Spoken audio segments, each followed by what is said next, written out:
part machine dito ay ginamit ng 7 araw na may total na 87 meters. Ito ang printer head. Ito naman ang capping. Head clean.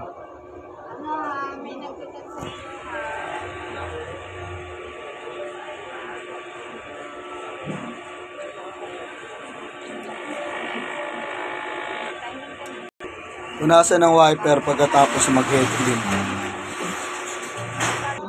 Nozzle check.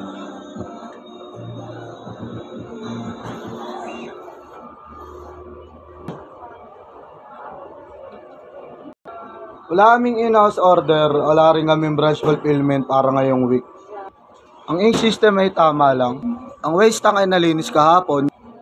Ito naman ang ABR at ground wire. Dito naman nakalagay ang stocks namin. Dito ang use. Dito naman nakalagay ang unused. Dito naman ang sabli paper rolls. Wala kaming kulang, sakto lang kami sa lahat. Sa cyan, magenta, yellow at black. Dito naman ang records ng mga nagamit. Ito ang para sa cyan. Magenta. Yellow. Ito naman ang para sa black. Ito naman ang para sa sabli paper roll. Ito naman ang aming daily output. Ito naman ang aming daily checklist.